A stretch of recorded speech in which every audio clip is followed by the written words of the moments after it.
Hey guys, what's up? Welcome back to my channel, and today we are back with another video.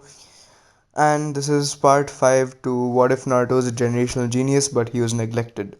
So, uh, I believe by the time this video uploads, we will reach 1,000 subs. So, I thank you all for your support, and we finally opened the YouTube community. So, I'll be able to interact with you guys a lot more there. So, anyways, that's enough rambling. Let's get back right back to where we left off. So we left off at the Shippuden time skip. So the time skip basically started when I left off part 4. So now let's get started with this part, and first start with the events of the time skip, right? So first let's go over Naruto's training. So Naruto and Jiraiya, they were both sparring with each other, and this was like a month into the time skip. And after a while, Naruto he decided to surprise Jiraiya with something he actually didn't show him yet, and he said wood style, wood binding jutsu, as a bunch of wooden bindings came from the ground and wrapped around Jiraiya's shocked face, and a shocked Jiraiya. So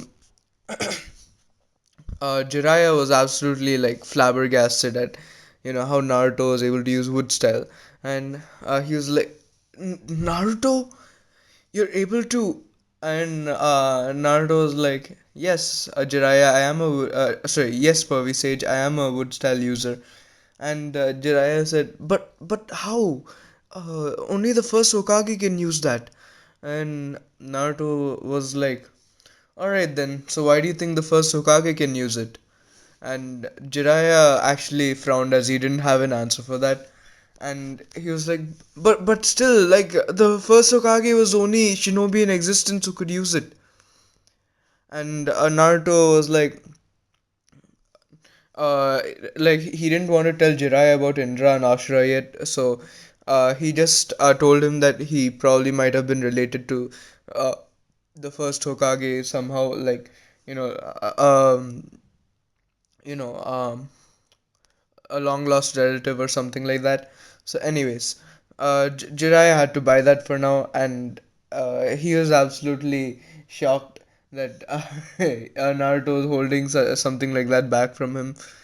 And Jiraiya was like, anyways, that was an intense spar, and then Naruto was like, yeah, I have to agree, and Naruto was like, well, Purry Sage, you promised to do something for me once we leave the village for our training journey. And Jiraiya was like, hmm? And Naruto had a flashback of when of the time during the 1 month break during the tuning exams, like between the preliminaries and the finals. And and at that time Naruto asked Jiraiya to unlock Kurama's cage. And Jiraiya was like, "What? You want me to unlock the Nine Tails' cage?" And Naruto was like, "His name is Kurama." And Jiraiya was like, "How do you know that? What do you mean?" And of course, Naruto, he was like, "Of course he has a name, Pervy Sage. Don't you know that every tailed beast has a name? They're not just mindless weapons that villages use." And Jiraiya was like, how do you know?" And Naruto was like, didn't you ever hear of the name of the sand's tail beast, Shukaku?" And Jiraiya was actually frowning because he actually did hear about that name, and he actually never thought to question whether the other tailed beasts had names as well. And Naruto just gave him that look that made him feel stupid. And Jiraiya was like, Anyways, who told you?" And then Naruto was like, "Kurama, of course, we were pretty good friends, you know." And Jiraiya, he was like gaping, like his jaw was basically about to fall to the floor, and he was like, You befriended the QB?" And Naruto was like, "Of course, he's a pretty nice, person, a nice entity to talk to." And Jiraiya he was like, I don't believe it. And Naruto was like, here, I'll let you into my mindscape and see for and you can see for yourself. And of course, Jiraiya, he like with some anxiety he let Naruto do it, and Naruto put a hand on Jiraiya's forehead, and Jiraiya was transported into his mind. So there he saw Kurama locked up in the cage, and Naruto made sure that Indra and Ashura weren't there, and they hid their chakra signatures so that Jiraiya wouldn't find them, because he still wasn't like ready to reveal to Jiraiya about them. So basically, Jiraiya, he saw the he saw the Kurama, and he was like, he had a conversation with him, and he realized that Kurama wasn't as bad as he thought he would be. But then again, he was cautious because he thought this might be a trick being played by the QB, so that as soon as he's let out of the cage, he can go on a rampage. So basically, he also couldn't sense Kurama's chakra being pushed outwards. And uh, he was like, maybe Naruto could be right. But then, just to be safe, he told Naruto, um, I don't fully trust the QB yet. So, in case he's actually not who we think who you think he is. I'll only try to open the seal, unlock the seal for you when we go for our training trip outside the village, so that the village isn't harmed. And Naruto, he agreed to this because he knew he wouldn't get anything better from Jiraiya. So Jiraiya happily ruffled Naruto's hair and moved on to their training. So now Jiraiya looked like, now we're back to the present, and Jiraiya gave some thought to it, and then he summoned Gerotora. And by the way, I forgot to tell you, Naruto knew that Jiraiya had the key because Kurama actually heard Minato summon Gerotora and tell him to go to Jiraiya and make sure the key is in his possession. So he knew that he told Naruto that the key was with Jiraiya of the legendary Sanin, and of course Naruto. This is why Naruto asked Jiraiya. So, anyways, with that aside, Jiraiya gave it some thought and he summoned Gerotora, and he was like, alright, Naruto, just to be safe, I will unlock it little by little until it's fully open. I have to make sure that you don't go on a rampage. And Naruto understood, and um, he nodded. So basically, Jiraiya, he um, ran chakra through his fingers, and he actually like slightly turned the seal on Naruto by about like 5 degrees, and and nothing happened. And by the way, without Jiraiya interfering with the seal, Naruto could use two tails worth of the nine tails chakra, and uh, so Jiraiya was surprised to not see any chakra leaking out when he actually twisted you know, loosened the seal a little bit. So basically, he went a bit further and still nothing happened. And he went all the way until he opened the cage and still nothing happened. Like even after the cage is open, he was like, "Well, it seems that it's true. You are friends with the QB." And Naruto was like, "It's Kurama, by the way." And yeah, I told you that's true, wasn't it? Didn't I? And Jiraiya was like, "I'm so proud of you, Naruto. You managed to do what no other Jinchuriki of the QB has ever managed to do."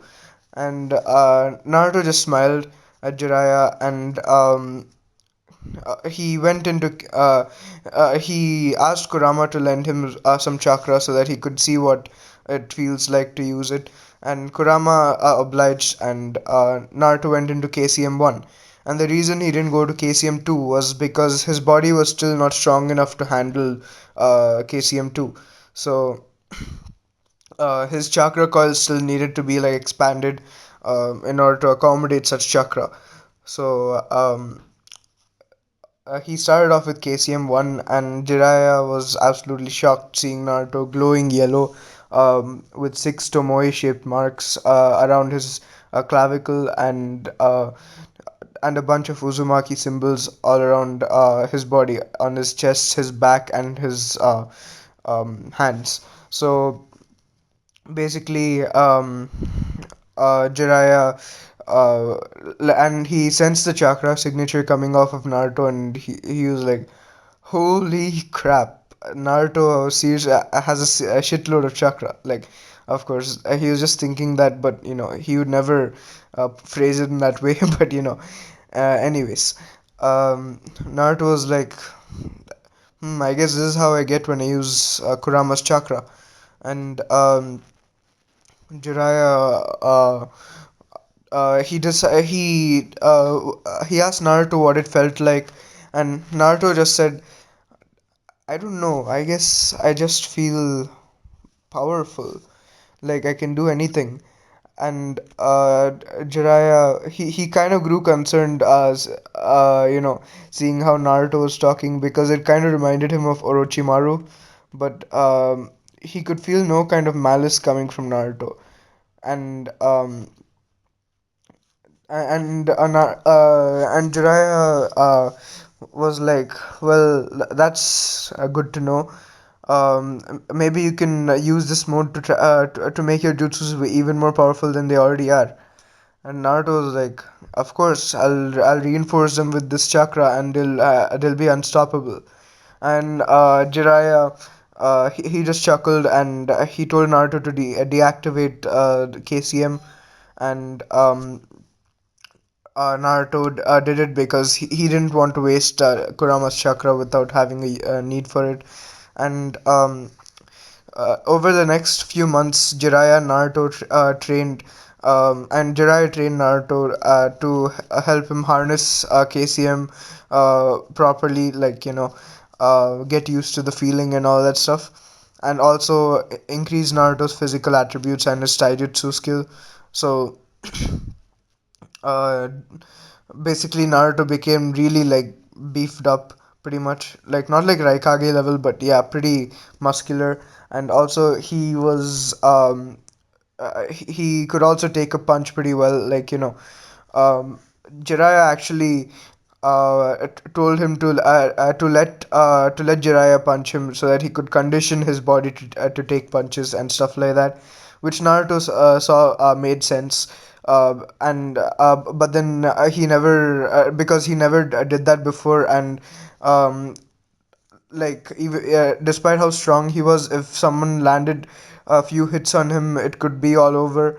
Especially like if someone was powerful enough to actually land some hits on him, it would be game over for him, because not only would they have extreme skill if they manage to do that, but that also means that the power behind their punches would be really high. So yeah, Naruto conditioned his body like this. And Naruto was extremely strong after these few months, and of course he used shadow clones to actually um, boost his training. And he reinforced them with chakra so they could take a few hits from Jiraiya before disappearing. So, and of course, Naruto shadow clones practiced on each other as well, uh, so that Jiraiya wouldn't have to go around hitting each and every clone, because Naruto could make a shit ton of clones. So, anyways, now Jiraiya told Naruto that the Rasengan was an incomplete jutsu, and they could perfect it. And Naruto was like, I guess you're right. After all, it doesn't have a chakra nature." And Jiraiya was like, "That's an astute observation, Naruto. You're absolutely correct. Uh, a ninjutsu won't be completed unless you add a chakra nature to it. Uh, the Rasengan is already the pinnacle of shape manipulation, of chakra shape manipulation. but if you can add a nature release to it, you can increase its power by tenfold or even higher. And you can also increase how deadly the Rasengan is. And Naruto was really interested with this, and he was like, "So all right, when do we start training with this?" And Jiraiya was like, "How about today?" And Naruto was like, he smirked at Jiraiya because like he was pretty excited to start this training. And at the end of the first month, Naruto mastered adding wind style to his Rasengan, and Jiraiya actually managed to master adding fire style, because fire style was Jiraiya's main element. And since Naruto had all five elements naturally, he had no preference, but then he decided to start off with wind, uh, because he already had, he already visualized the, form the Rasengan would take after he had wind manipulation. Since he knew that wind is something that's sharp and it cuts very easily, he decided to manipulate it in the shape of something that has blades. And since the Rasengan is spinning, he decided to go with the shuriken. So since he already had this idea, he actually decided to go with wind manipulation first. And Jiraiya, he wanted to just go with the element he's most comfortable with first. So, of course, Naruto made the Rasen Shuriken, and um, Jiraiya made the fire style flaming Rasen bomb. And as I said in the previous What If I Did, this flaming Rasen bomb would like when it hit the enemy, it would explode into a bunch of super hot condensed white flames that would literally melt the skin off the opponent's bones. So yeah, it was really lethal. So Jiraiya actually first tried to use it on a tree, but the tree was literally burnt to ash. Like the entire thing was burnt into ash like in 2 seconds, and it was a pretty tall tree. So yeah, and then Jiraiya was absolutely shocked at the kind of jutsu he made, but he also noticed that his hand got really badly scorched, and he was like, if only I have a way to throw it. So Jiraiya actually did some chakra control exercises, and he trained until he was also able to throw it. And Naruto also did the same with the Rasen Shuriken, and for the second trial, they both threw their jutsus at boulders, and Jiraiya's boulder melted into lava, while Naruto's boulder was literally cut into bits by the Rasen Shuriken. And of course, all of this happened within 1 month, and Jiraiya was like, "All right, let's move on to the next element. I'll take water, and you take earth." And this is because I'm just going off a guess here, but then Jiraiya's secondary element was water. I'm just going to say that because I'm not really sure what Jiraiya unlocked after fire. I'm pretty sure fire was his main one, because he always uses fire style ninjutsus most of the time. So, anyways, Jiraiya was, trying to master adding water release, and Naruto was trying to master adding earth release to their Rasengan. So, after another month, they came up with two new Rasengans, um, which were the water style whirling Rasen torrents, which is basically um, like when it hits the opponent, they would be trapped in a water prison, and concentrated torrents of water would um, slice their bodies as they drown in the water, and their drowning would accelerate because of all the water flowing really fast into their noses, and it's a pretty lethal technique. And um, uh, and also it could be controlled from afar. So when the jutsu hit the opponent, the user could basically make sure the head is out of the water, and use the jutsu to torture the opponent for like information gathering or something. Like, for example, if the prisoner basically refuses to reveal any information, like the user of the whirling Russian torch can like wave his hand, and a torrent of water would slice the person's arm off or something. So yeah, pretty lethal. And Naruto invented um, a Rasengan which had a brown chakra spinning all over the place, and it was basically a bunch of sharp rocks. And when he thrust it into a tree, he saw that it literally chipped wood away from it, and went straight through. And and he did this to a boulder as well, and the boulder was he passed through the boulder so smoothly that the inside was like polished glass, like the inside of the hole, because of the jutsu.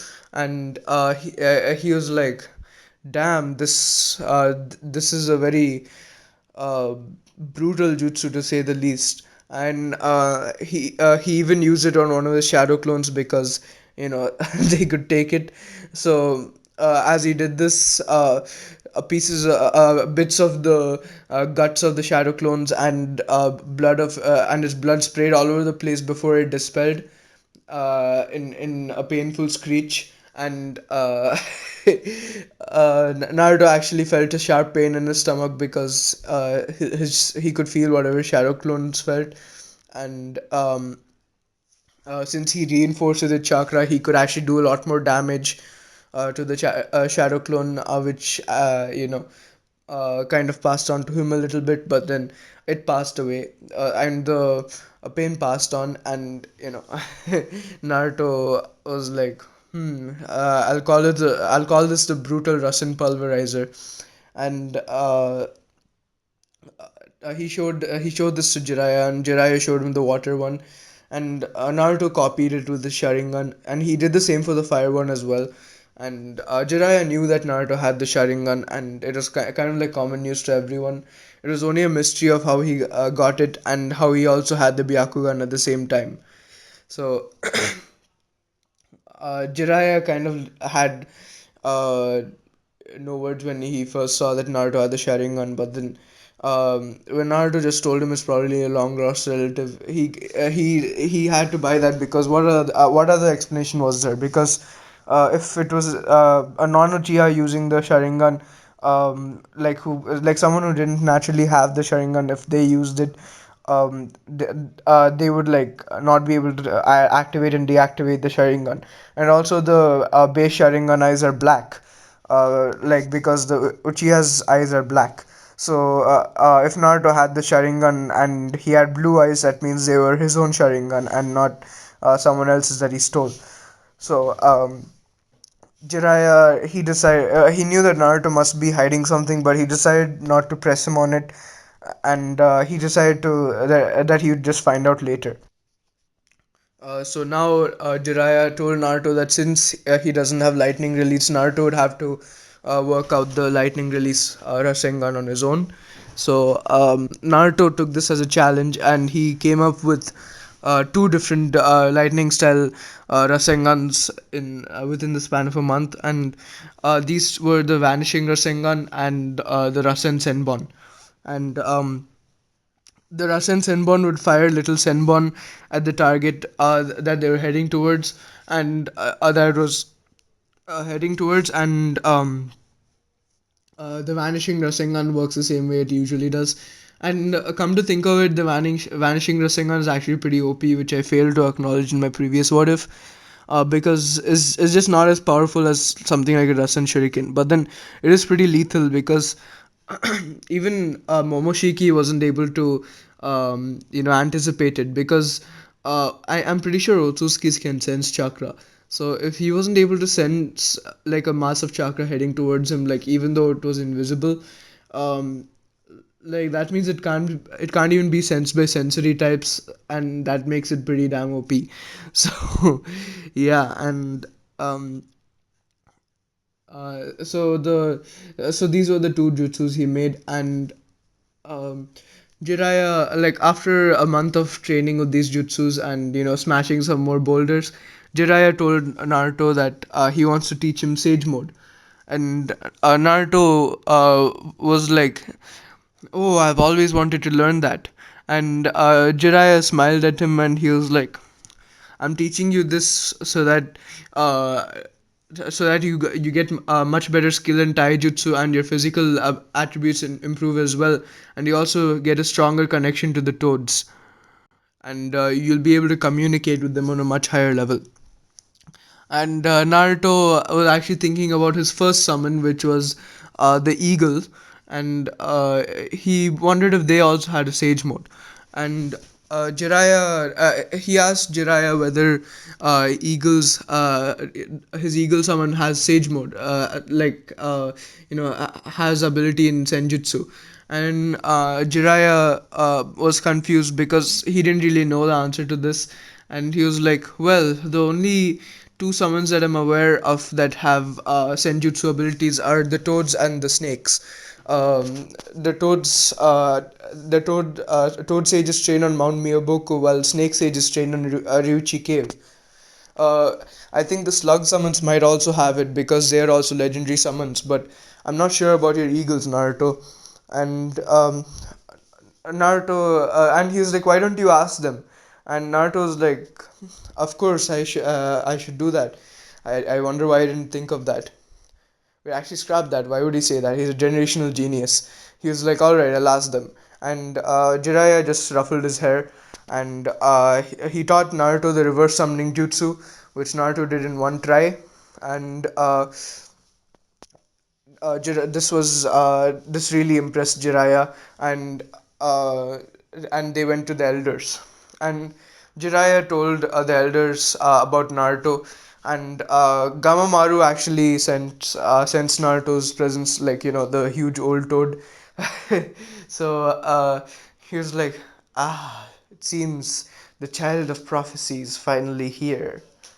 And Jiraiya was like, "You mean Naruto is the one?" I had my suspicions that he is, but then to hear it confirmed by you, it makes me so happy, Lord Sage. And the old sage just chuckled, and he told Jiraiya to bring Naruto in. So Naruto came in, and he was greeted by Fukasaku and Shima, who are the great toad sages of Mount Miyaboku. So Fukasaku said, "Hello, Naruto-chan. From today we'll be training you in Senjutsu." And Naruto, he was like, uh, "Thank you, Lord. What am I supposed to call you?" And Fukasaku just chuckled, and he was like, you can just call me Fukasaku." And Naruto was like, "All right, Fukasaku-sama." And Fukasaku, due to his good nature, he didn't really like being addressed by honorifics, but so like a sweat drop rolled from his head. But he didn't. He knew that in front of all the other toads that it would be more appropriate for Naruto to call him by his honorifics. So he just rolled with it. So anyways, Naruto started his senjutsu training, and of course he made maximum use of shadow clones over here. And by the time and he took roughly the same time as he did in the original to learn um, you know um, Toad Sage mode, because in the original he was kind of a dunce, but then he had the motivation to train. And in this one he was motivated but not as motivated because of course Jiraiya didn't die, and in this what if, so you know Naruto wasn't absolutely like forced to master Senjutsu. So he, by going on at his own pace, he mastered Senjutsu to the point where he could, like while moving fast, he could just blink and go into Sage mode. and also he could handle using a lot more reserve shadow clones. Like he could use like about 20 reserve shadow clones, and he could use it for 10 minutes instead of 5 minutes at a time.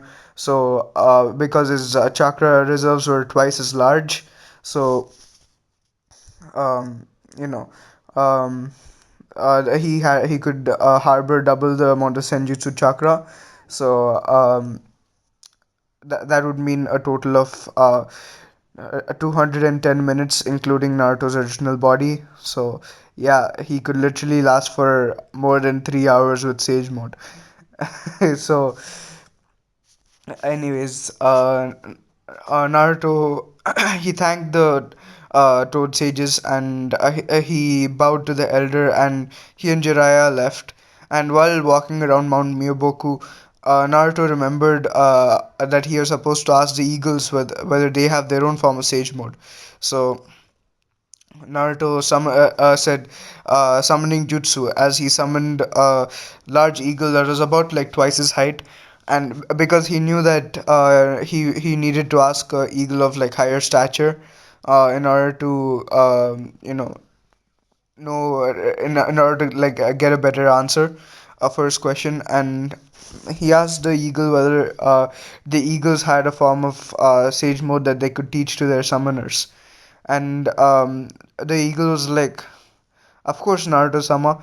What do you think we eagles are? We're not incompetent like our crow counterparts. And Naruto just chuckled at this, and um, he said, "That's nice to hear." And he was like, "So, could I learn Eagle Sage mode?" And the eagle was like, "Of course, jump on my back." And Naruto was like, "I already know how to do a reverse summoning jutsu." And the eagle was like, the eagle laughed and was like, "You can't reach our the place where we live using a reverse summoning. You'd fall straight out of the sky."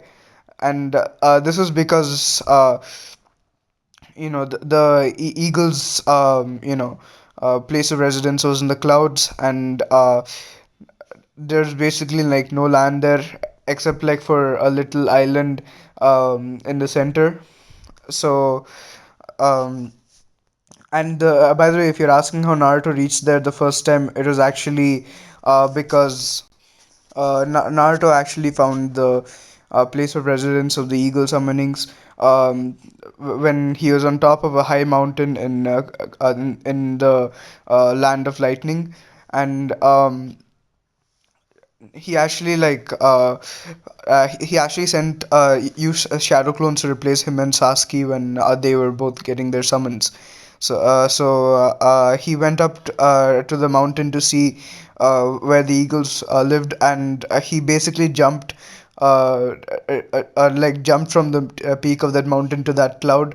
And an eagle was really alarmed looking at this, and he flew in to save Naruto because that eagle actually thought that Naruto was trying to commit suicide. But Naruto just explained to it that he was trying to get to the eagle's uh, place of residence. And um, this eagle just laughed, and um, he was like, "I'll take you to see our leader." And yeah, things went on from there until Naruto got the eagle contract. And by the way, before you guys ask, Sasuke actually found the hawks, the place of residence of the hawks in Sunagakure, as you know, they lived in the desert. And theirs was just their place of residence was just on top of a hill, a hill on the border of the um, you know land of wind. And sorry guys, it's not Sunagakure, it was land of wind. Sorry about that. The summons didn't live in any of the hidden villages. So anyways, um, that's just how they both got their contracts. And so the eagle told Naruto that if he just tries to reverse summon himself there, he would just fall out of the sky. And Naruto was like, I really have to create a wind style jutsu to learn how to fly. And the eagle was like, No need, Naruto. As soon as you learn Eagle Sage mode, you'll be able to. And Naruto is intrigued hearing this, and he asked for more details about Eagle Sage mode. So the eagle said that you'd actually, when you go into Eagle Sage mode, you'd actually sprout wings from your back, and you'll be able to use them to fly. And Naruto was actually kind of freaked out by this because he didn't want a bunch of wings sticking out. And the eagle was like, "Don't worry, Naruto. The wings will disappear as soon as you go out of Eagle Sage mode. But I believe the look would suit you."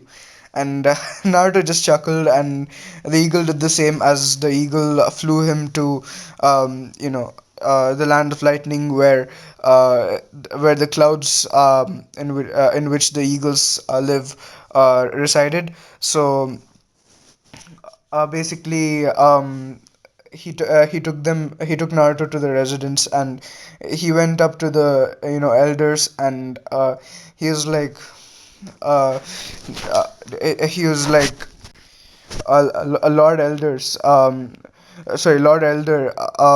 Naruto has come to learn our senjutsu, and the Elder already saw Naruto's potential, and he knew that Naruto was a child of prophecy, as the eagles and toads were pretty good friends, since the eagles killed the snakes, which were mortal enemies with the toads. As you know, the eagles were the toad's natural predators. So the elder actually talked to Gamamaru, and he found out about the prophecy, and he knew that Naruto was a child of prophecy. So basically, the elder was like, "Don't hesitate. Find my apprentices and have them teach Naruto everything they know about Eagle Sage mode." And Naruto was like, he asked the eagle who he summoned, you know, what other things the eagle sage mode includes, and the eagle winked at him and flew away, and saying that he would find out. And Naruto gave him an annoying look, and turned to look at the two eagles who were the apprentices of the eagle elder. So basically, he was like, "So are you the ones who will be teaching me?" And he said this like respectfully, of course, because he didn't want to offend them. And they were like, "Why, of course, Naruto."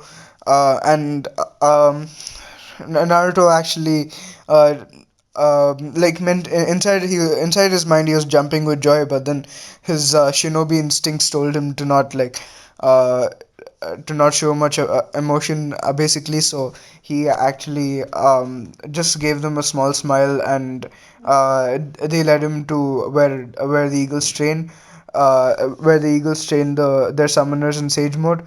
And it is actually pretty similar to the toads, because the eagles developed sage mode after the toads did. And they kind of like, since they were friends, they had friendly relations with the toads. A lot of their senjutsu training grounds was based off of the toads.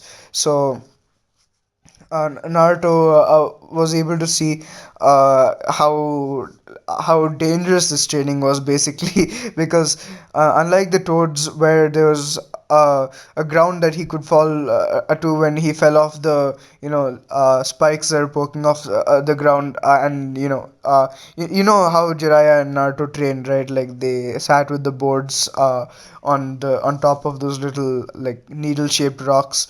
And but then in this case, the needle shaped rocks, they are actually suspended in the sky using wind release chakra. So they have the tendency to move around a lot, and also the fall would be much more dangerous. And but then the eagle sages obviously, like, assured him that, in case he falls, they would be there to catch him.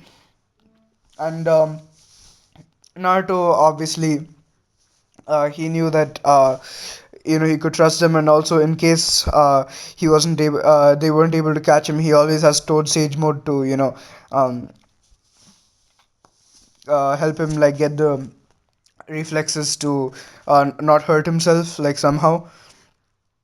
and so basically he learned Eagle Sage mode and he mastered it to the same degree as he did Toad Sage mode, and this greatly impressed like all the Eagles, like the officials in the hierarchy of the Eagles and stuff. So, anyways, Naruto thanked the two Eagle Sages for their training, and he went back to see Jiraiya. And Jiraiya was like, "Don't tell me you mastered it already." And Naruto smiled at him, and Jiraiya hugged him as he was greatly impressed that Naruto actually pulled off this feat. The Eagle Sage mode took him a bit longer to master because to tell the truth, he was really unnerved by the kind of training because uh, he wasn't like, even if he could go into Toad Sage mode if he fell, he wasn't sure like what he would do because he knew that the fall was too high to actually survive even if he was in Toad Sage mode with the advanced healing abilities and all that stuff, because this was like kilometers high in the sky. So if he fell from such a height, he knew that he would die. So this took him a lot longer to master, and while he took like 2 weeks to master Toad Sage mode, he took a month to master Eagle Sage mode. So yeah, double the time. And Jiraiya told him to go into Eagle Sage mode. So first he collected nature energy without actually channeling it to a type of sage mode. But then as soon as he realized he was doing this, it was already too late. And as he opened his eyes, Jiraiya saw a different pattern than the eagle sage mode. And Naruto was like, "Wait, I was supposed to have wings." And Jiraiya looked at his face in absolute shock, and Naruto he looked at a lake and he saw his reflection.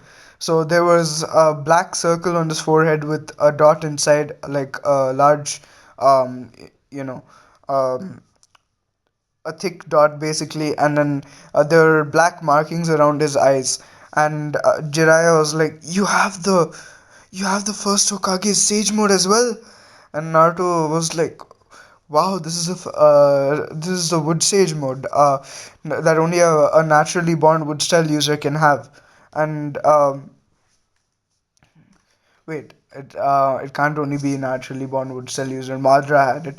Anyways, he was like, "So this is wood stage mode, which only people who can use wood style have." And Jiraiya was absolutely his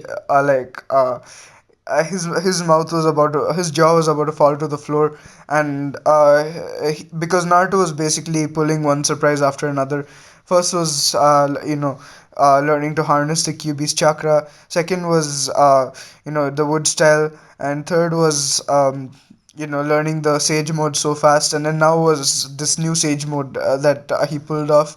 And obviously, since Jiraiya did his research, and not the other kind of research that he does, but he definitely already knows a lot about different shinobi and how they lived and all that stuff. So he knew about the first Hokage's unique sage mode, and Naruto was like, I remember jutsu that I read about the first Hokage doing, and Jiraiya was like, are you talking about? And Naruto just pressed his hands together and said, "Sage art." Um, I don't know the English name for this, so I'm just saying the Japanese name, Shinsu Senju. And a huge thousand armed statue appeared, and this was basically a Buddha statue with thousand arms. And as Dr. Kahu calls it, the Buddha slapping jutsu. I have to give him credit for the naming there. But anyways, um, Jiraiya was absolutely shocked, as this was several times larger than even Kurama, and of course they did this like a safe distance away from Mount Miyaboku, so they don't destroy it. and this jutsu encompassed several mountains, and it had hands the size that could grab the entire nine tails with one of its hands. And Jiraiya was absolutely shocked seeing this, and basically Naruto got into the head, and to Jiraiya, Naruto basically looked like a god. And Naruto saw Jiraiya's mouth hanging open, and he decided that, yeah, he was going to give Jiraiya a heart attack if he kept doing something like stuff like this. So he deactivated the jutsu, and he basically went back to the ground again. And Jiraiya was like, how? And he was like, all right, I'm tired of asking you questions, you just tell me whenever you want to. And Naruto just smiled at him, and they continued their training. And by the way, by this time, by this time, 1.5 year had passed. So for another year, they were training, but they decided to take a little bit of a break. And Naruto actually did some spy work for Jiraiya, and he got some experience like gathering intel and stuff like that, which were crucial tactics for a shinobi. So of course, Naruto gained a lot of experience as well when he went on his trip with Jiraiya. So then now let's move on to what Sasuke has been doing. So Sasuke has been training with Kakashi, and she has developed several lightning cell ninjutsus, and with Asma's help, she developed several wind cell jutsus, as she understood the theory of both these chakra natures from each of these jonin. And Kakashi told her about how lightning works, and how channeling it works, and all of that stuff. And Asuma told Sasuke about how wind has to be sharp, and um, you have to envision two blades scraping against each other and sharpening each other in order for Windstyle to do its trick. So Sasuke actually created several ninjutsus with these, and since she already had the Chidori beam, the Chidori stream, and purple lightning from Naruto, she actually decided to see what would happen if she actually channeled some of her Sage Mode chakra into it, and like the power given by Orochimaru. So she did this to see that the Chidori actually turned black, and its piercing power improved greatly. Like, while one Chidori could only pierce through two trees, her black Chidori would slice right through like 18 trees or 20 trees or something like that. And this was like a major power boost, and she was really like happy with this basically. And she knew that she actually read a lot about lightning style ninjutsu, and she knew that black lightning was the highest level of lightning. The levels were blue, orange, purple, and white and black. So basically, she knew that black was the highest caliber of lightning ninjutsu, and she knew that she had reached the pinnacle of mastery in lightning release when she created this. And she also replicated this kind of lightning for her Chidori, for her variants of the Chidori, and also she created the Kirin. So and even the black version of the Kirin. And yeah, so she was really OP. And she also created the Senbon, which Naruto didn't actually come up with, but then the Rasen Senbon was what Naruto came up with, but she came up with the Chidori Senbon. And uh, like over this time, she actually became very good friends with Sakura. And you know when she was going out on a mission with Kakashi, and Sakura was basically an added team member, because she and Sakura were both Chunin, and they didn't have the same three-man cells anymore. Both of them and Kakashi actually split up on that mission. Like Sasuke and Sakura went in one direction, while Kakashi he went in another because um, basically they're chasing these enemy shinobi who had who they had to gather intel from.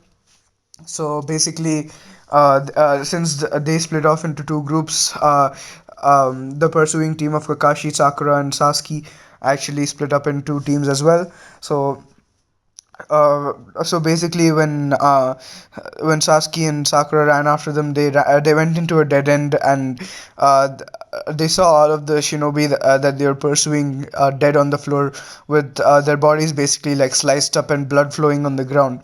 And they looked up to see a masked man, and the masked man was letting off such intense bloodlust that Sasuke and Sakura both, were frozen in fear. But Sasuke was the first one to move, and as she attacked, the masked man who was Obito, she actually passed right through him, and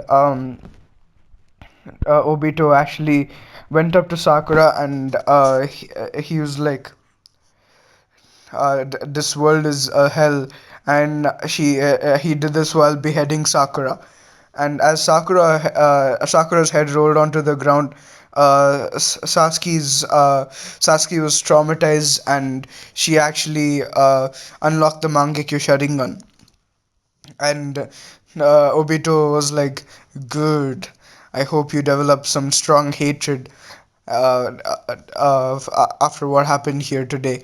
And he basically just scamweed away, and Sasuke was just holding Sakura's lifeless body and head, and like without knowing what she was doing, she was basically trying to reattach Sakura's head to her body, due to the extreme grief that she had. She was just hoping that something would happen and Sakura would somehow wake up, but a little voice said in her head that no, this was impossible. Sakura was already dead, so you might as well give up on trying to bring her back to life. And Sasuke mentally told his brain to shut up, and she basically, sorry, she told her brain to shut up, and she was like crying on over Sasuke's dead body. And so basically, after Kakashi was done with his work with the other, uh, you know, um, with the group who was on his end, he ran back to find Sasuke and Sakura, and he had the scroll containing intel, and he was shocked to see Sakura's lifeless body and her head, in Sasuke's hands, as Sasuke was crying, and Kakashi was like, Sasuke, what happened? And Sasuke was just crying even harder, and she actually looked at Kakashi in complete anger, and she was like, "You, if you hadn't gone, this wouldn't have happened."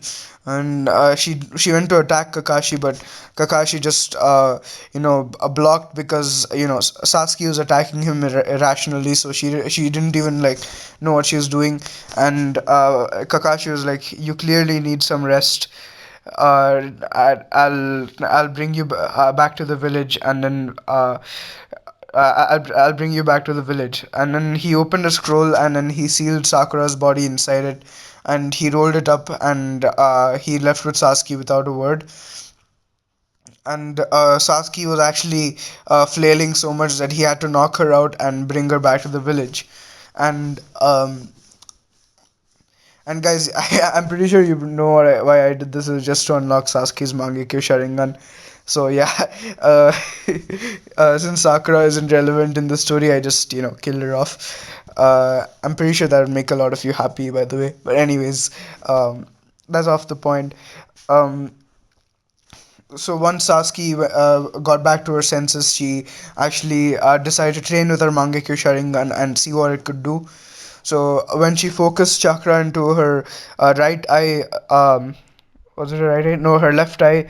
She was able to use black flames, and then she panicked as she didn't know what to do as these black flames were spreading. And no matter how much water she poured on them, she couldn't, put them out.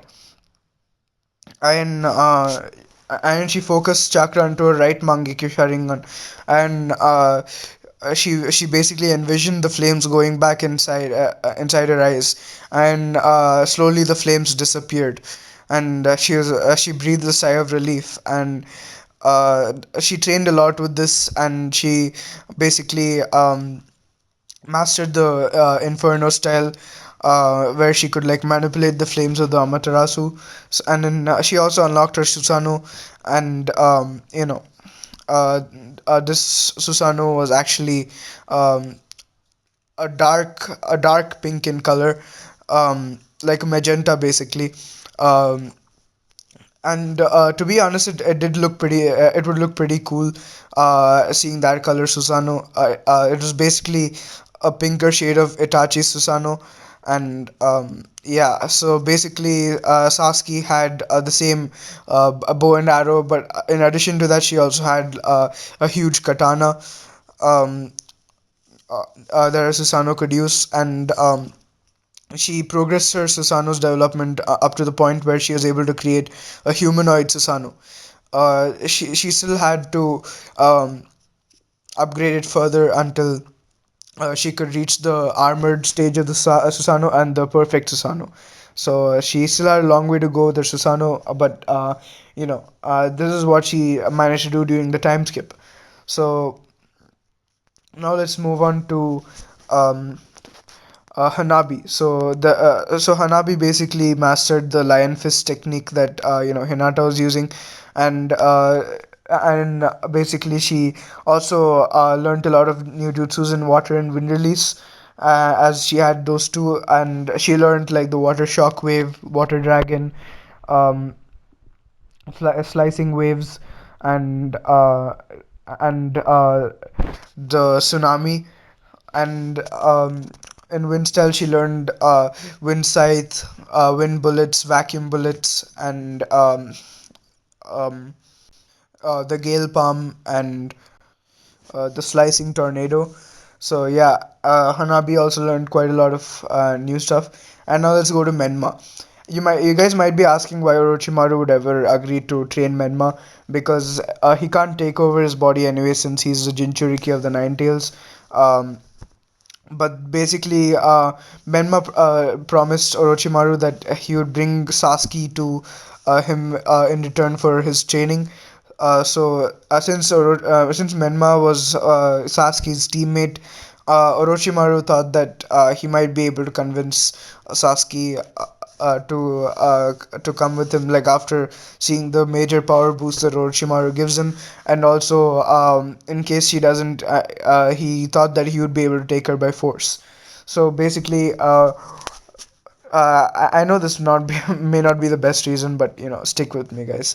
So um, anyways, Orochimaru trained Menma, and Menma actually he had wind release like the Naruto in the original, and Orochimaru gave him several new wind release ninjutsus, and these were the ones that Hanabi learned, and also he had a few separate ones of his own, which were Wind Dragon, Wind Substitution, and Wind Clones.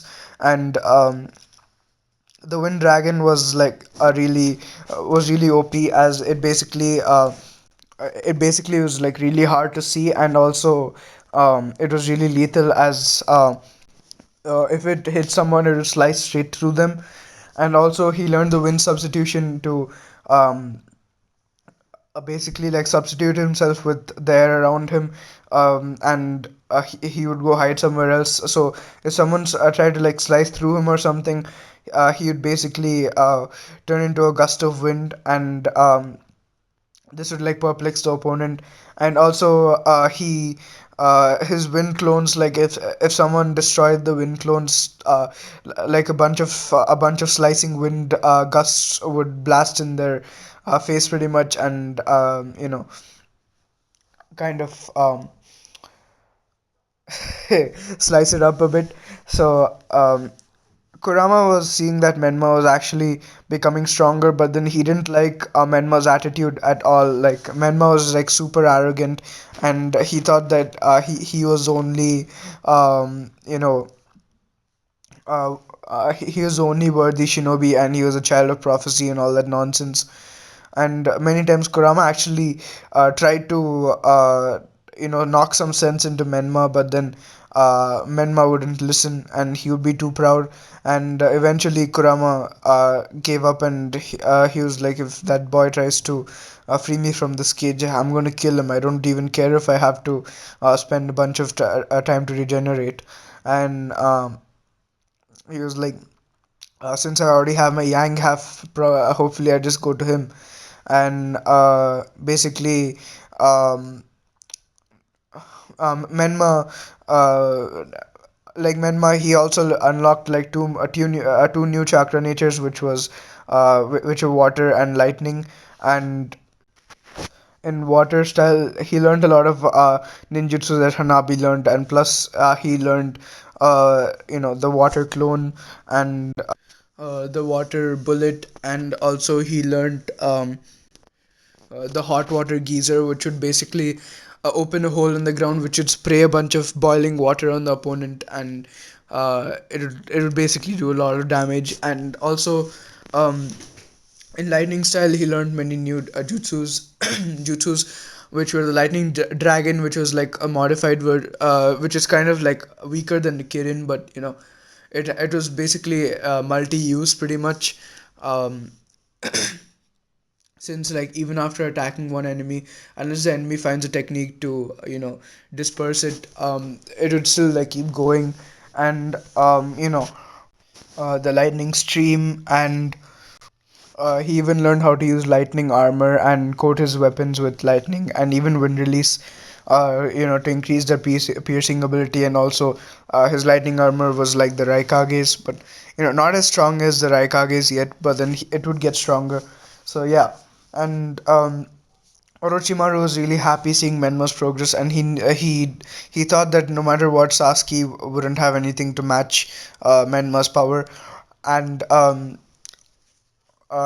basically he was counting on Menma for bringing Sasuke to him so that he could take over her body. So Menma told Orochimaru that he wouldn't disappoint him. He was a little disappointed because his childhood crush would basically become Orochimaru, but then he knew that Sasuke had no feelings for him whatsoever, and in his eyes, that made her deserve to, become a body for someone like Orochimaru. So basically, he agreed to this, and he would basically have Sasuke's training routine, and he also took the drugs that Sasuke took in the original story to increase his stats and all that stuff. So yeah, that's Menma's training. So now we move back to Konoha, and uh, so let's see the what happens after the time skip now. So Naruto and Jiraiya are walking back to the village as the two guards in the front see them, and they're like, Jiraiya and Naruto.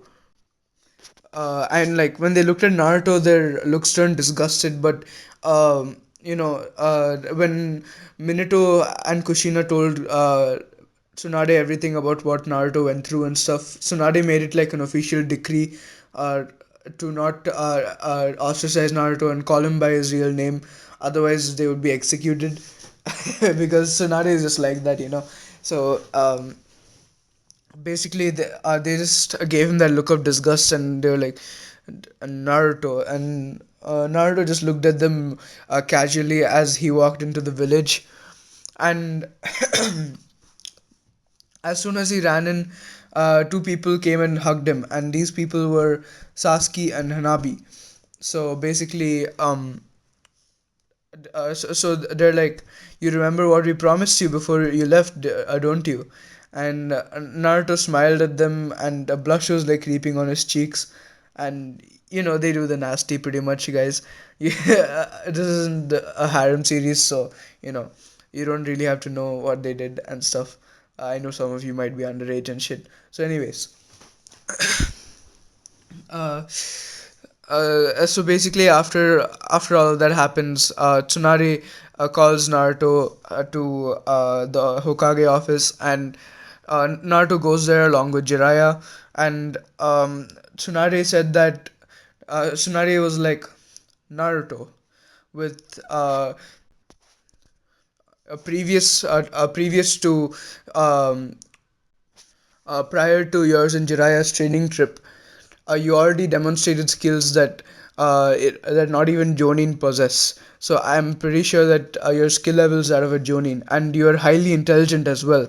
And I know that through your training journey, you have only gotten stronger. So I give you a direct promotion to a Jonin. And of course, Naruto didn't get the chance to be promoted to Chunin by you know Minato and Hiruzen and stuff. So yeah, yeah. So basically, Naruto raises his eyebrow, and Tsunade throws him a Jonin vest, and she was like, "Here, wear this." And Naruto looked at it in dismay, and he was like, "I'm sorry, Lord Hokage. I don't think I should be wearing that. It really restricts my movement." And this is because of the large neck cuffs, and um, basically just the way the vest was designed. It was not something that allowed great head mobility and all of that. So and by the way, what Naruto was already wearing, it was um, a black sleeveless shirt with a zip that you know that was only pulled up to the middle, and it basically was kind of like revealing his chest a little bit. And he had like a katana strapped to his back, and and his he wore black shinobi pants with shinobi sandals. So that was basically his gear, and he looked pretty badass, to be honest. But he knew that the Jonin West won't give him any mobility, and he also didn't like how it looked, pretty much. So Tsunade was like, "Alright, your choice." And Naruto was like, "Thank you, Lord Hokage." And Tsunade actually called in Kakashi, and she was like, "Here, Kakashi, you're the sensei, aren't you? I want you to test how strong they have become." And Kakashi was like, "I hope this isn't a bell test, Lord Hokage. They're easily gonna defeat me." And Tsunade was like, "Who said anything about a bell test?" And Kakashi looked at them, and he was like, "Well, what do you propose then?" He was addressing Tsunade when he was asking the question, but he was like glancing at them. So yeah, and then Tsunade said, "Gather." I'm sorry. It was bring me Asuma, Kurenai, and Might Guy. So Kakashi was like, "All right," and then he left, and like after they chatted for a bit, like Tsunade asked Naruto what he learned, and Naruto was like, "I'm sorry, but I want to keep it secret until Kakashi Sensei tests me." And Tsunade was like, So you want to play that game, huh? It'll be interesting to see what you have learned so far." And Naruto just smiled at her, and uh, they just like were talking about um, what new things they have seen during these 3 years, and new experiences they've had, and all that, and missions and all that stuff. So um uh, so basically, Naruto, all the genin actually went like were but like burst into the Hokage's room to greet Naruto, and these were like Naruto's ex-classmates and also Team Guy. So yeah, and all of them, they didn't hate Naruto anymore, and except for Hinata, because Hinata thought that it was Naruto's fault that Menma was gone. And then uh, And he basically saw an angry Hinata standing to the corner, basically as though she had been forced to go there. And basically the Genin were like, "Congratulations, Naruto, on becoming a Jonin," and they weren't Genin anymore; they were all Chunin. But uh, yeah. So then they were like, "Congratulations, Naruto, on becoming a Jonin, and welcome back." And Naruto just smiled, and then he caught up with all of them, and but he noticed that someone wasn't there. He turned around, and the familiar pink haired girl in the academy that would always fawn after Sai wasn't anywhere to be seen. He was like, "Where's Sakura?" And a dark look crossed everyone's face, and Sasuke actually began to cry. And Naruto was like, "Sasuke, what happened? Is she?" And Sasuke just put her hand to his lips, and you know everyone just looked at Naruto somberly, just silently telling him, "Yeah, she's dead." And Naruto uh, was actually really sad about this. Like, he wasn't that close to Sakura, but then she was still one of his classmates, and to know that she died, it really, it was really sad to hear. And Naruto just patted Sasuke's back, and uh, kind of switched the topic a little bit, and to, like, try to make the conversation happier. So yeah, they just kept talking about that, like about regular stuff, just catching up and all that stuff. But Sasuke was kind of glum, um, still. And Naruto's like, "Here, how about I brighten you up? Let's go to Ichiraku Ramen." And like, even though the ramen guy wasn't friendly to him, Naruto would just pick up the ramen packages and go out, because no matter how the Ichiraku ramen guy, like, Teuchi, felt towards him, he couldn't deny that the ramen tasted awesome.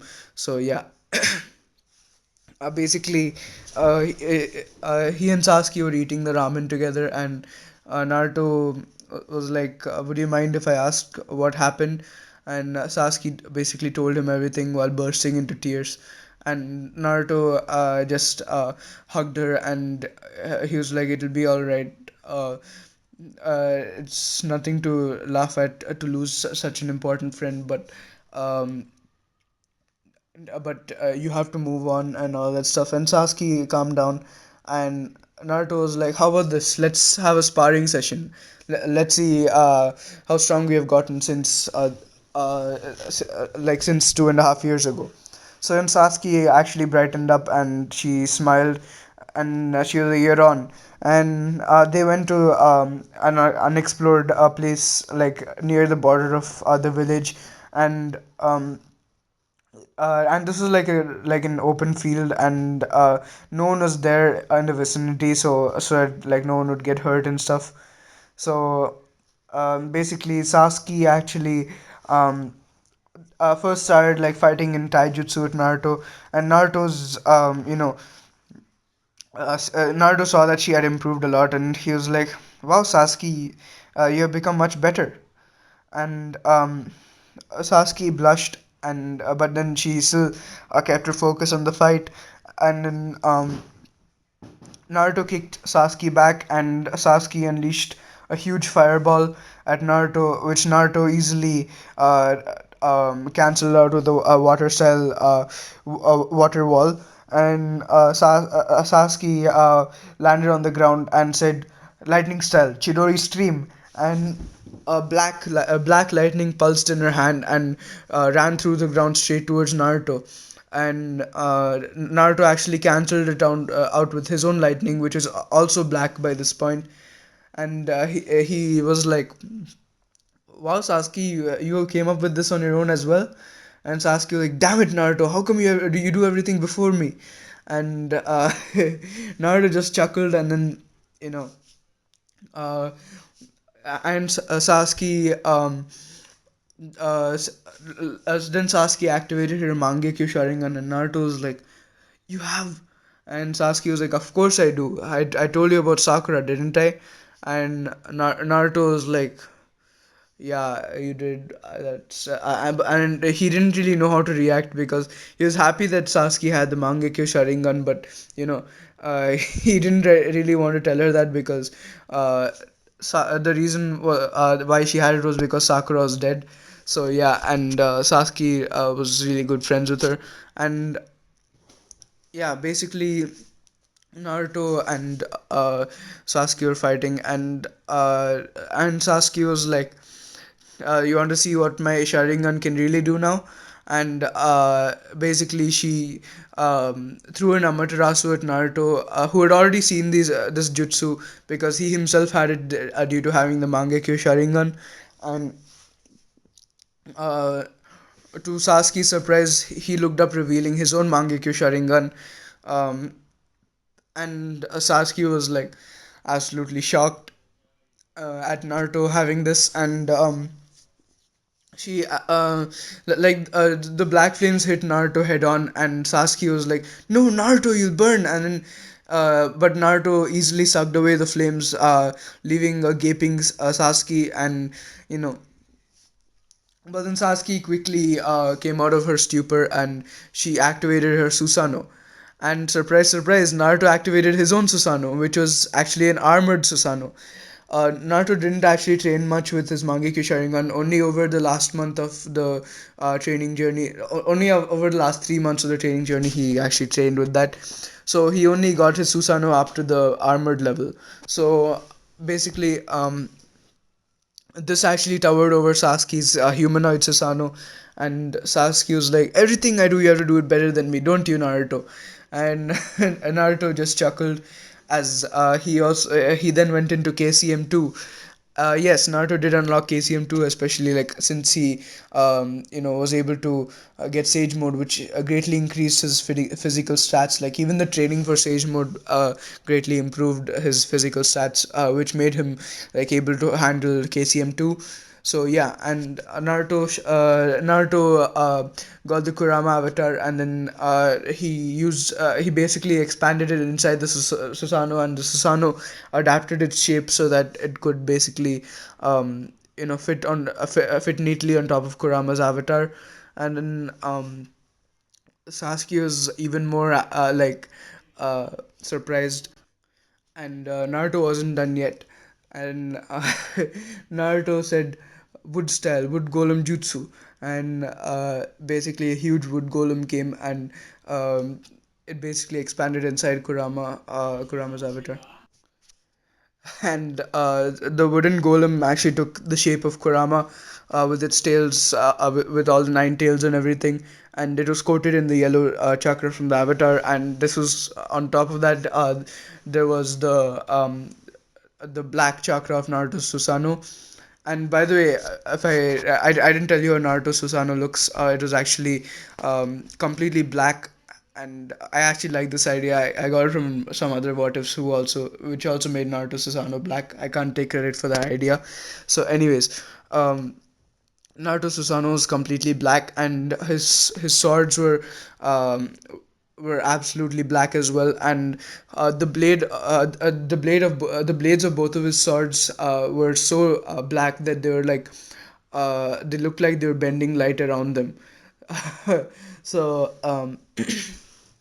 yeah, and Sasuke was absolutely shocked to see Naruto's Susanoo's swords, and she was like, "What the hell is that?" And Naruto was like, it's my Susanoo's weapon."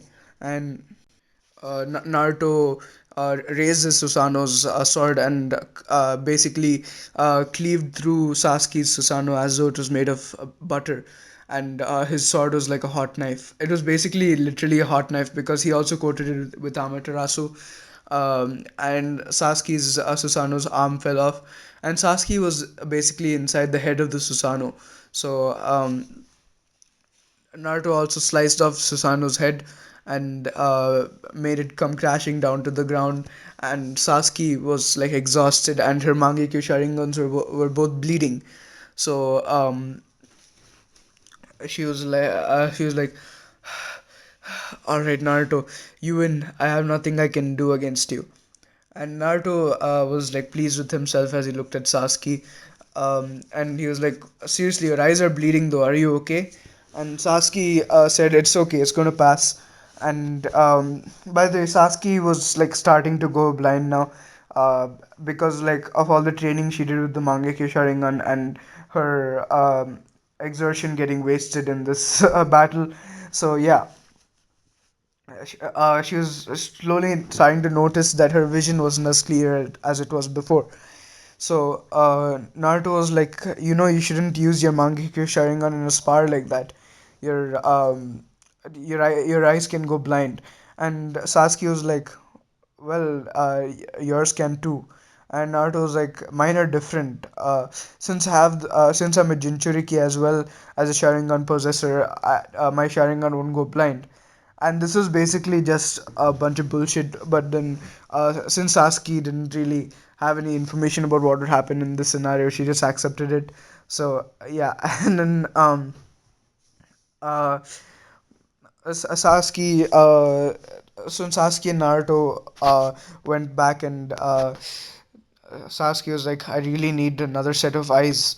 And then Naruto was like, yeah, but until then, just don't exert your eyes too much. And then basically, as they walked along, you know, they were both called by Tsunade like urgently. Uh, and then like one of Tsunade's Anbu was sent to call them, and the Anbu was like, Sasuke, I mean Naruto, the Hokage is calling you, and Naruto just um, uh, sighed after because he knew that the Anbu was about to call him demon, but um, he basically went to Tsunade, and then um, Tsunade told him about the Gara retrieval mission. Like she was like, the Kazekage got kidnapped. They want to dispatch you. And then Naruto was like, sorry, Tsunade is like, we have to dispatch you so that you can rescue him. And Naruto had some pretty good guesses on who would kidnap the Kazekage, who was known to be the One-Tailed Jinchuriki. So he was like, I'm pretty sure it's the Akatsuki. So basically, um, Tsunade was like, the team will be Kakashi, Naruto, and Sasuke. But then, since you don't have three-man cell, and I think you should have another member, and this will be Hanabi. So basically, guys, the test didn't happen yet this time because Kakashi was late as usual, and Tsunade already got the message about from the Sand Village about Gara being kidnapped. So then she decided that the test can wait because the Sand was Konoha's ally, and the Kazekage was like took a higher priority. So basically. Um, Kakashi came with Asuma, Guy, and Kurenai, and he was like, Lady Hokage, you called us. I'm sorry, guys, if I call her Lord Hokage or something before she's a lady, so I should call her Lady Hokage. Um, that was my mistake. I'm sorry. So, anyways, uh, Tsunade was like, late as usual, Kakashi. I told you to bring those three ages ago. And Kakashi was just scratched his head and he was like, well, you see, a cat crossed my road. And Tsunade just held her hand up so that Kakashi would shut up. And she was like, I don't need any of your stupid excuses. If you're a ninja, at least come up with better excuses next time. But anyways, we have a top priority S rank mission from the Sand Village, and I'm going to send this team of Naruto, Sasuke, and Hanabi along with you as their team captain. So Kakashi basically uh, packed told them to pack up everything, and they were going to leave in an hour. And Naruto, this time he didn't get pissed off, and Gaara was still his friend, but then he knew that he was supposed to keep a cool head, otherwise they would get nowhere. So basically, yeah, he basically um, just packed up his stuff and waited for Kakashi, Sasuke, and Hanabi, and who showed up like a few minutes later. And Naruto was like, uh, I visited the Sand Village during my trip with Jiraiya. When I met Gara, I actually left a seal on a flying Raijin seal on him, so that in case he's ever in danger, I could we could directly teleport to him. And Kakashi was like, "Good work, Naruto. So teleport us to him." And this time, let's say that Kankuro doesn't get injured, or he does. I don't really care if Kankuro dies, to be honest, because he's pretty lame. He's not really relevant at all. So, anyways, um, Naruto uh, just held all of them and teleported them straight to Gara, who was actually being who's actually like about to be carried away on Deidara's bird, and Sasuke and Hanabi told Naruto to go after Deidara, told Naruto and Kakashi to go after Deidara, and they would handle Sasori. And Naruto agreed, and because he knew that Sasuke was strong and Hanabi was also strong, because um, let's just say that Sasuke told him that Hanabi is like about three-fourths her power. So yeah, and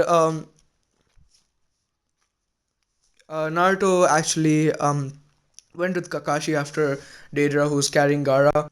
Well, of course, his dragon was actually carrying Gara in his mouth.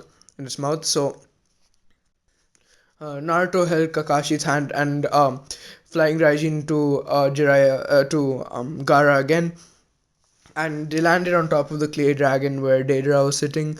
So so basically, Naruto activated his Mangekyo Sharingan and said, "Tsukiyomi."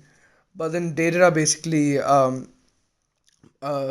didn't look into Naruto's eyes. Like he looked into Naruto's eyes, but then right before Naruto could put him in the Tsukiyomi, he actually looked away, remembering that he should never look into a Sharingan user's eyes when you're fighting him. So uh, he was like absolutely shocked that Naruto actually had the Sharingan, and he actually managed to develop it to the Mangekyo Sharingan. So he was like, "Great, another Sharingan user. I'll have to kill you." And Naruto was like, "That's not happening." And Kakashi also opened his headband. He removed his headband to reveal the his own Sharingan. And Deidara was like, "Two Sharingan users? Come on, my luck couldn't get worse." Like that's what he was thinking. And he was like, "I guess I'll have to kill you both." And Kakashi was like, "Not so fast." And since Kakashi was training Sasuke, he got better understanding about his own Mangekyo Sharingan, and he's actually able to use to practice using the Mangekyo Sharingan and help his chakra pool develop so that it could actually handle the strain of using the Mangekyo Sharingan. So Kakashi like activated the Mangekyo Sharingan and said, "Kamui!" And basically Deidara's hand actually flew into his eye, and then Deidara was actually incapacitated pretty much, and like Deidara's arm was gone, and this is his other arm because Gara already took one of his arms with the sand coffin. So yeah, and um, this basically made Deidara flinch, which made Naruto take his chance and hit Deidara with a little bit of Amaterasu. You know what I'm saying? So yeah, Naruto was like Amaterasu, and Deidara looked at him in like absolute shock as black flames began covering his body and his dragon. And before they could reach Gara, Naruto chopped off the dragon's head and leaped away with it as uh, Daedra burned to ashes, and this time he couldn't make a clay substitution or that C0 bomb because he basically didn't have the time. He just was burned to nothing, and and so was the rest of the dragon. So Naruto opened the dragon's head to find an unconscious Gara, and Naruto ran a little bit of Kurama's chakra through Gara so that he would wake up. So yeah, Gara woke up and he was like, Naruto, my friend, it seems that yet again you have saved me. And Naruto was like, don't mention it, Gara. And Gara smiled and basically Kakashi and Naruto went back to Sasori. And basically, since this fight happened midair, they actually got pretty far from Sasori, like actually near the Akatsuki hideout. But Naruto actually left a seal on Sasuke. So basically, he was like, "Don't worry, let's just go. Let's just teleport to the seal that I placed on Sasuke." So basically, Naruto teleported there just in time to see one of Sasuke's puppets stab into Hanabi's heart. And he was absolutely shocked seeing this. And Sasuke was actually like, was running to save her, but then she wasn't in time. And then Hanabi was actually pierced through the heart with one of the swords of one of the puppets. And Naruto saw this, and then um he his eyes and tears started falling from his eyes as he obviously cared about Hanabi a lot. Uh, she trained him since childhood, and also she had recently become his girlfriend. So yeah, and suddenly Naruto's vision became much more clearer than it was before, and he had even higher visual acuity than he did with the Mangekyo Sharingan. So and this was when Naruto actually developed his Rinnegan. So Sasori looked at this and he was like, "You have the," but then he didn't have time to uh, complete his question. And by the way, Sasori is already outside his puppet because Hanabi and Sasuke actually defeated the Hiruko puppet, and they're actually fighting the 100 puppets. And Naruto said, "Bansho Tenin," or Universal Pull. And then Sasori went straight to Naruto, and since Naruto gained the wisdom that comes with having the Rinnegan, um, he knew how Sasori's human puppet thing worked, and then how Sasori turned himself into a puppet and all that. So he basically was about to pluck Sasori's heart out before Sasori was like, "Wait, I know you'll kill me, but you're from Konoha, aren't you?" And Naruto was like, "Yes." And he was like, Sasori was like, "I have some information on the traitor Orochimaru. My spy is working for him, and he is going to meet me on Tenchi Bridge 10 days from now, and at noon." And Naruto's was like, maybe I can get Menma and destroy Orochimaru. And then he was like, "Thank you for the information, Sasori, but I'm afraid I still have to kill you." Sasori chuckled as Naruto just plucked out his heart, that core thing, and he crushed it with his fist as blood splattered onto his hands. But he didn't care because Sasori was the one who killed Hanabi, and Hanabi meant so much to him that he wouldn't just forgive Sasori. So uh, Sasuke and Kakashi were also both looking at Naruto like he was a god or something like that.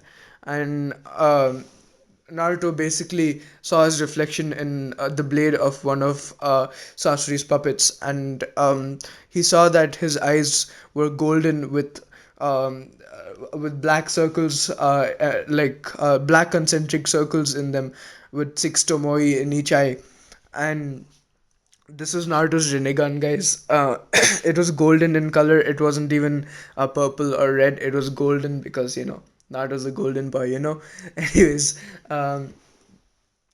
Naruto was absolutely shocked to see this, and Kurama inside him was like, "You finally did it! You unlocked the Rinnegan!"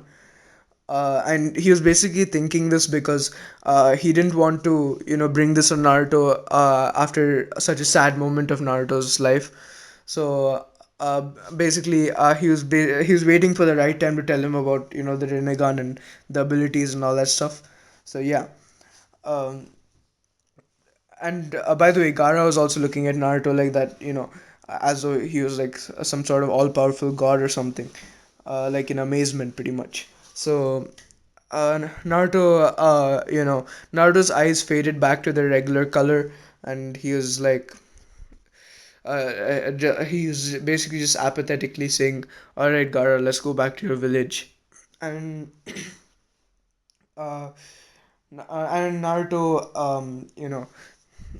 uh, walked with Gara and Sasuke and Kakashi like back to Sunagakure, Sunagakure, and they saw Kankuro lying on the bed, poisoned, all poisoned and stuff. And by the way, guys, this was like the first day after Kankuro's poisoning, so nothing much really happened to him because he still had 2 more days. So yeah. Uh, and one more thing I didn't tell you guys was Sasuke actually learned medical ninjutsu. Yes, she actually like after she unlocked her Mangekyo Sharingan and she trained enough with Kakashi. Kakashi was like, "I have nothing more to teach you," and Sasuke was like, "Our team lacks someone who's proficient in medical ninjutsu." So then she actually learned from Tsunade, and yeah, she became a better medical nin than Sakura because she had more chakra, and um, she also was way more intelligent than Sakura. And by the way, this medical ninjutsu thing was also how she met Sakura. So yeah, and she used the medical ninja to treat Kankuro while Naruto watched intently because he never actually tried to learn medical ninjutsu. But then, while seeing Sasuke use it, he realized how useful it was. Like, even though he was a generational genius, he actually he prioritized learning how to fight more than learning how to take care of injured teammates and stuff like that. So now he actually realized how truly valuable medical ninjutsu is, and uh, he also wanted to learn some medical ninjutsu. So yeah, and this is from where Ashura would start teaching him medical ninjutsu. Yeah, so yeah, and Gara, he finally thanked Naruto, and this time Chio didn't have to die. And by the way, of course, Chio also was, there with like fighting Sasori and stuff. But then she didn't really do much this time, uh, because uh,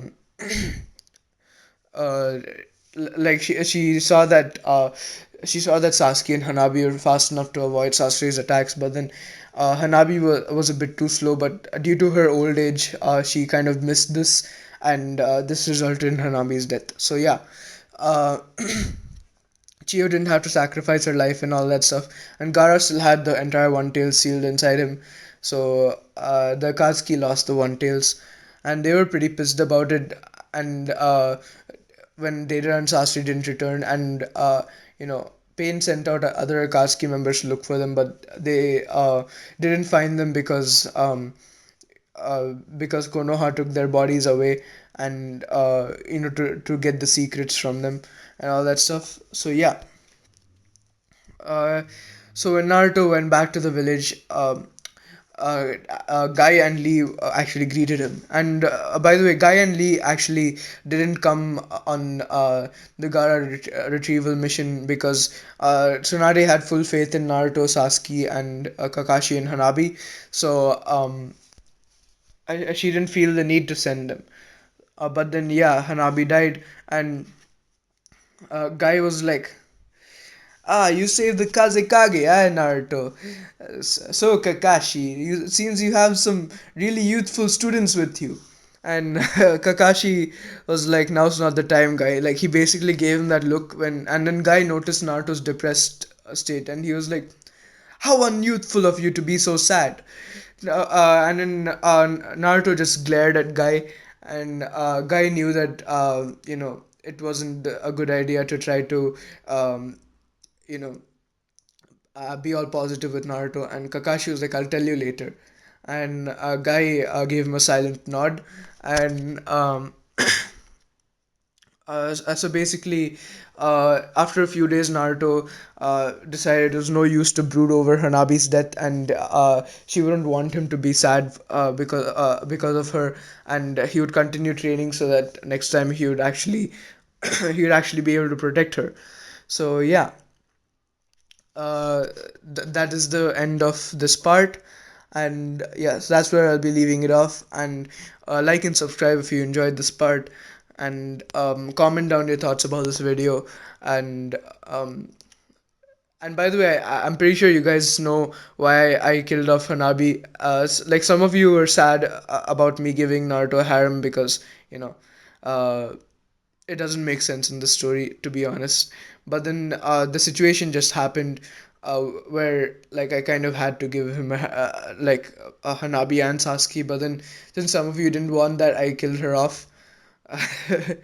I'm sorry about the people who wanted Hanabi and Sasuke both to be Naruto's girlfriends and stuff. But then it really doesn't work with the story like at all from a narrative standpoint. So yeah. Um, Anyways, comment down any future what ifs you want me to do and all that stuff. So, yeah, thanks for watching, guys.